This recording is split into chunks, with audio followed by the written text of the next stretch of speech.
The reason you're not able to get what you want out of your life isn't because you're not able to. It's because you aren't able to do it the way that you think that you need to. And this isn't even usually an active thought. It's not something in your brain telling you, no, I can't do it this way. I can't do it this way. It has to be this way. No, usually it's an invisible psychological barrier that is deeply implemented into our brains as a result of society. And again, this is actually like a good, helpful thing.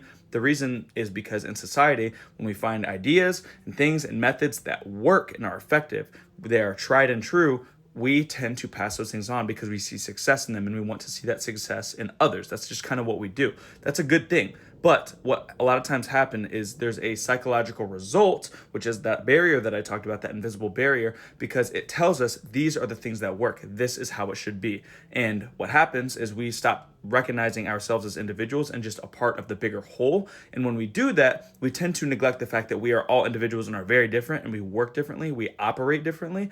And then we forget the fact that we can thrive better off of doing things even just slightly different from what the norm is, or slightly different from the way that works best for everyone else. And that's okay. I'm not saying you have to go out of your way to be extremely different and do everything differently, but if you notice you're having difficulty succeeding in whatever it is that you want to do with yourself or your life, it might not be because you're not able to. It might just be because of the fact that you are holding yourself back because your brain is telling you that you have to do it a specific way and you're afraid of being embarrassed or doing it differently. When in reality, if you just do it your way, it'll work so much better. And I'm telling y'all, this is key. This is where like the power is learning yourself. Learn what works best for you. And a lot of people, this might be hard because some people just don't pay attention to themselves. But once you start to pay attention to the things that work best for you and stop thinking about, this is going to kind of make me look stupid, or this is kind of embarrassing. Like, I don't know anyone else who does this. Why am I doing it like this? Or why should I do it like that?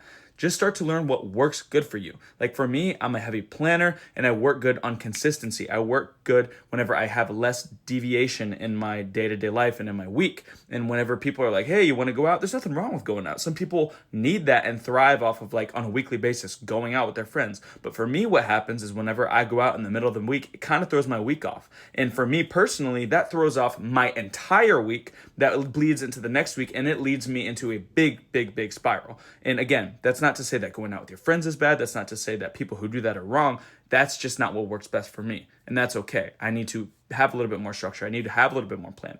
And that's what works for me. And, you know, in your example, figure out what it is that works for you and stop being so embarrassed and thinking about, oh, most people probably don't have to do this, or why does this have to work for me? You know, if it works for you, it works for you and you should do it. But if you want success in the thing that you want, you have to start learning what it is that works good for you and stop being afraid to do it just because other people might not be the same.